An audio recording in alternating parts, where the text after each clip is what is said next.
토요 묵상 말씀은 열왕기하 14장 17절에서 29절입니다.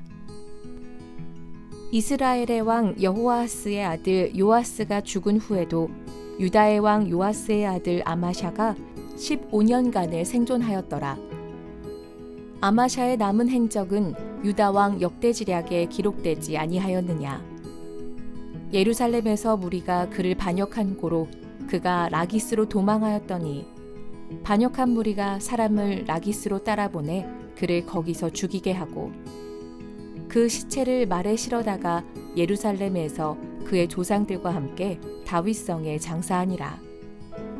유다 온 백성이 아사랴를 그의 아버지 아마샤를 대신하여 왕으로 삼으니 그때에 그의 나이가 16세라.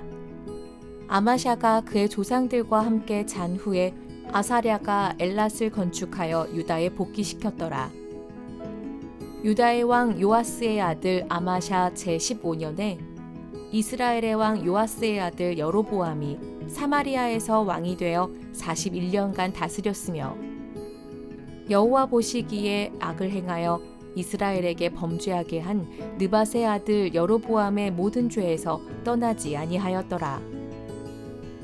이스라엘의 하나님 여호와께서 그의 종 가드헤벨 아미떼의 아들 선지자 요나를 통하여 하신 말씀과 같이 여로보암이 이스라엘 영토를 회복하되 하맛 어귀에서부터 아라바 바다까지 하였으니 이는 여호와께서 이스라엘의 고난이 심하여 매인자도 없고 노인자도 없고 이스라엘을 도울 자도 없음을 보셨고 여호와께서 또 이스라엘의 이름을 천하에서 없이 하겠다고도 아니하셨으므로 요아스의 아들 여로보암의 손으로 구원하심이었더라.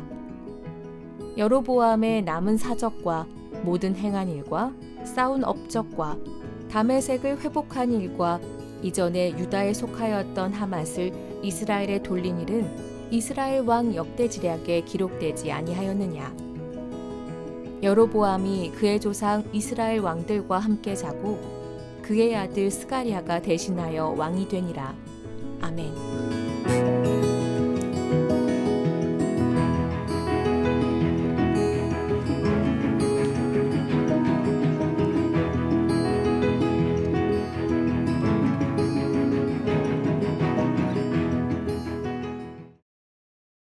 안녕하세요. 우리가 뉴스를 보다 보면 아주 잘 나가던 연예인이나 스포츠 스타들이 어떤 잘못이나 구설수에 휘말려서 이전까지 쌓아놨던 그런 명성을 한 번에 잃어버리는 그런 경우를 보게 됩니다. 잘 나갈 때 조심하라는 그런 말이 있죠. 오늘 본문에 나오는 왕들도 인간적으로 볼 땐 그 누구보다도 위대한 업적을 남겼지만 한편으론 자신들의 죄로 인해서 좋지 않은 그런 결말을 맞이하게 됩니다. 오늘은 본문 17절부터 27절까지의 내용인데요. 이 가운데에 3명의 왕이 등장을 하게 됩니다. 남유다의 아마샤와 아사랴, 그리고 북이스라엘의 여로보암 왕의 이야기가 펼쳐지게 됩니다. 먼저 본문을 살펴보면 남유다의 아마샤를 살펴보도록 하겠습니다. 아마샤가 재위기간 가운데에 했던 가장 큰 업적이 있다면 그것은 에돔을 정복한 일이었습니다. 에돔과의 전투를 통해 세일산에서 에돔 사람 10,000명을 죽이는 엄청난 큰 승리를 거두게 됩니다. 그런데 거기에서 멈췄으면 좋았을 텐데 그의 마음이 교만해져서 그 이후에 북이스라엘에 다시 쳐들어갑니다. 그러나 그 전투에 패하게 되고 아마샤 왕은 북이스라엘의 포로로 끌려가게 됩니다. 표면적으로 보면 교만한 아마샤가 상대를 얕보고 무리하게 전쟁을 치르다가 패한 것처럼 보이지만 사실 그보다 더 근본적인 이유를 역대하에서 기록하고 있습니다. 역대하 25장 20절의 말씀을 읽어보겠습니다. 아마샤가 듣지 아니하였으니 이는 하나님께로 말미암은 것이라. 그들이 에돔 신들에게 구하였으므로 그 대적의 손에 넘기려 하심이더라. 여러분, 아마샤는 에돔과의 전쟁에서 승리를 거둔 이후에 그 에돔의 우상들을 가져오게 됩니다. 고대 근동에서는요, 승리한 나라가 패배한 나라의 그 우상들을 전리품처럼 가져오는 그런 관습이 있었습니다. 아마샤도 에돔의 우상들을 가져왔고 그 우상들을 섬기는 죄를 범하고 맙니다. 에돔과의 승리에서 그 승리할 수 있었던 이유가 바로 그 에돔 신들이 자신에게 승리를 가져다 주었기 때문이라고 생각했던 것이죠. 하나님께서는 그런 아마샤를 심판하십니다. 아마샤의 아버지였던 요아스 왕이 암살을 당한 것처럼 아마샤도 아버지와 똑같은 죽임을 당합니다. 사람들의 반역에 의해서 죽임을 당하게 됩니다. 그리고 그 아마샤의 뒤를 이어서 이제 그의 아들인 아사랴가 왕위에 오릅니다. 오늘 본문에서는 사실은 잘 나타나 있지 않지만 이 아사랴가 왕이 된 그 시기는 아버지 아마샤의 죽음 바로 직후는 아니었습니다. 아마샤 왕이 북이스라엘의 포로로 끌려가고 난 뒤에 남유다의 사람들은 이제 그의 아들 아사랴에게 왕의 자리를 대신하도록 합니다.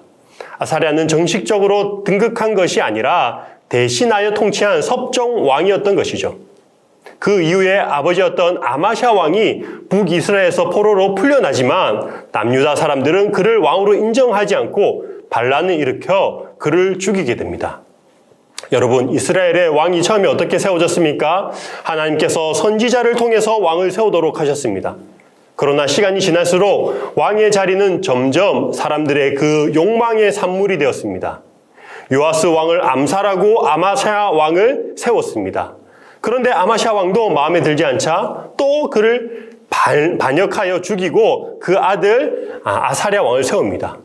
북이스라엘 상황은 더욱더 심각했습니다. 여러 번의 반란으로 인해서 왕조가 계속해서 바뀌게 되죠. 여러분, 우리는 열왕기서를 통해서 악한 왕으로 인해 많은 백성들이 고통당하는 것을 보게 됩니다. 그런데 다른 한편으로 생각해 보면 그 당시의 백성들의 모습이 투영된 것이 바로 그 시대의 왕이라고 할 수 있습니다. 왕은 대표성을 띠기 때문입니다. 하나님께서 세운 왕이 아니라 사람들의 그 욕망에 의해 세워진 왕은 사람들의 눈치를 볼 수밖에 없었습니다.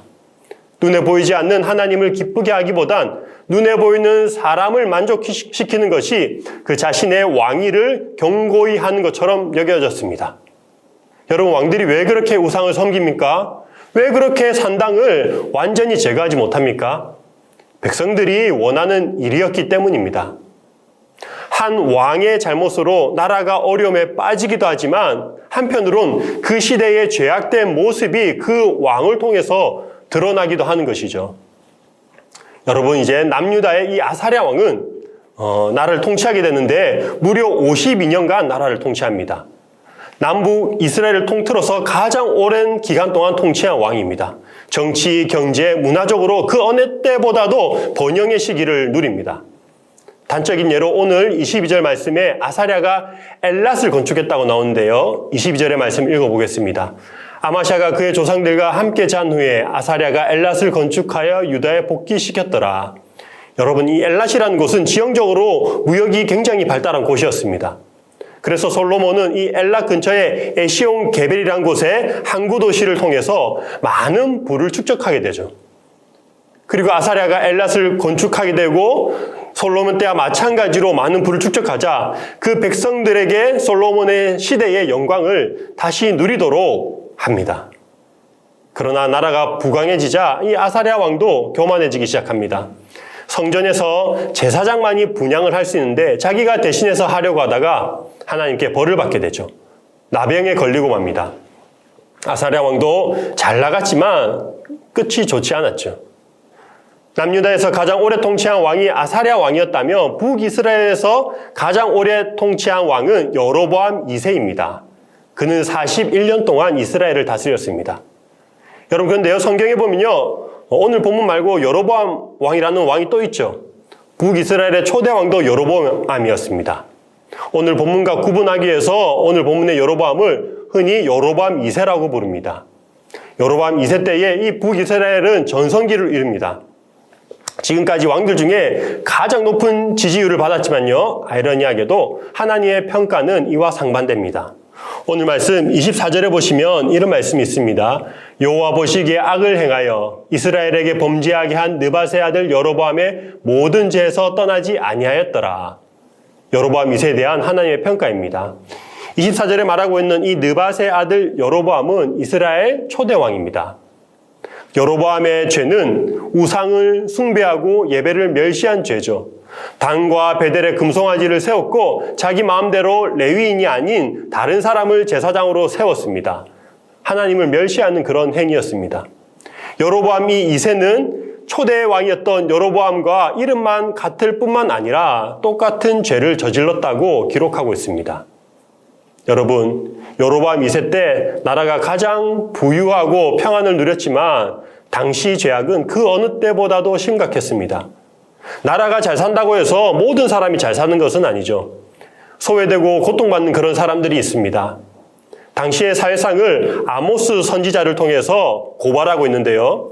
아모스 2장 6절부터 8절까지의 말씀을 읽어보겠습니다. 여호와께서 이와 같이 말씀하시되 이스라엘의 서너 가지 죄로 말미암아 내가 그 벌을 돌이키지 아니하리니 이는 그들이 은을 받고 의인을 팔며 신 한 켤레를 받고 가난한 자를 팔며 힘없는 자의 머리를 티끌 먼지 속에 발로 밟고 연약한 자의 길을 굽게 하며 아버지와 아들이 한 젊은 여인에게 다녀서 내 거룩한 이름을 더럽히며 모든 제단 옆에서 전당 잡은 옷 위에 누우며 그들의 신전에서 벌금으로 얻은 포도주를 마심이니라. 여로보암 2세 시대 때 활동했던 이 아모스 선지자는 당시의 시대상을 고발하고 있습니다. 사회적으로 양극화는 심화되었고 힘없고 가난한 사람들은 억압을 당했습니다. 사회적인 정의와 공의가 실현되지 않았습니다. 사랑하는 여러분, 우리는 지금 그 어느 때보다도 편리하고 부유한 시대를 살고 있습니다. 그러나 상대적인 박탈감으로 인해서 불행한 시대를 살아가고 있습니다. 그런데 여로보암 2세 때 이렇게 죄가 만연했음에도 불구하고 하나님께서 왜 이런 번영을 허락하시는지 사실 언뜻 이해가 가지 않습니다. 여로보암 2세가 뛰어났다거나 당시 사람들이 율법을 잘 지켜서 그런 복을 누린 것이 아니었습니다.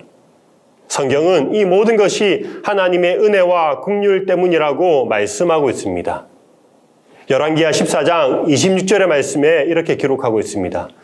이는 여호와께서 이스라엘의 고난이 심하여 매인자도 없고 노인자도 없고 이스라엘을 도울 자도 없음을 보셨고 여호와께서 또 이스라엘의 이름을 천하에서 없이 하겠다고도 아니하셨으므로 요아스의 아들 여로보암의 손으로 구원하심이었더라. 하나님께서 이스라엘의 고난을 보셨고 은혜를 베푸셨던 것이죠. 하나님은 여로보암 2세를 통해서 다시 이스라엘이 새롭게 되기를 원하셨습니다. 초대 왕이었던 그 여로보암 왕은 은혜를 저버렸지만 이제 또 다른 여로보암 2세를 통해서 그들이 누리고 있는 이 번영이 하나님으로부터 온 것임을 알고 하나님께 감사하고 하나님께 영광 돌리기를 원하셨습니다. 그러나 다시 한번 이스라엘은 그 좋은 기회를 놓치고 맙니다. 사랑하는 여러분, 우리는 하나님을 잘 섬기지 못할 때 흔히 환경 탓을 하는 경우가 있습니다. 나에게 물질적으로 조금만 더 여유가 있다면 하나님을 잘 섬길 수 있을 텐데 라고 생각합니다. 지금 먹고 살기가 너무 바쁘다 보니 신앙생활을 소홀히 할 수밖에 없다라고 말합니다. 또 반대로 부유할 때는 내가 지금 부족함이 없기 때문에 가난한 사람들보다 하나님을 의지하기 마음적으로 더 어렵다고 이야기합니다. 하나님은 이 열왕기서를 통해서 이스라엘 사람들에게 모든 상황들을 허락하셨습니다. 위기를 맞을 때도 있었고 고통을 당할 때도 있었습니다. 극심한 가난에 처하기도 했습니다. 또 풍요로운 전성기를 맞이하기도 했습니다. 그럼에도 그들은 하나님께 돌이키지 못하였습니다. 이를 통해서 오늘을 살아가는 우리에게 우리의 환경은 신앙의 변명거리가 되지 못한다고 말씀하시는 것 같습니다. 여러분, 환경을 탓하지 말고 주님께 돌이킵시다. 지금 힘들다면 그 가난한 마음으로 하나님을 더 의지합시다. 반대로 우리가 평안함을 누리고 있다면 겸손하게 하나님께서 베풀었음을 기억하고 하나님께 감사하며 오직 하나님께만 영광 돌리는 우리 모두가 되기를 소망합니다. 우리 함께 기도 제목으로 기도하도록 하겠습니다. 오늘 들은 말씀을 기억하시면서 하나님 앞에 항상 겸손한 자세로 주의 은혜를 기억하며 살아가게 해달라고 기도하시고요. 또 그리고 내일 특별히 썸데이가 있습니다. 1청년부와 청장년진 썸데이를 진행하게 됐는데 우리 새로운 영혼들을 위해서 기도해 주시기 바랍니다. 마지막으로 내일 함께 드릴 주일 예배 가운데 하나님의 풍성한 은혜를 온 성도가 함께 누릴 수 있도록 기도하면 좋겠습니다. 기도하시겠습니다.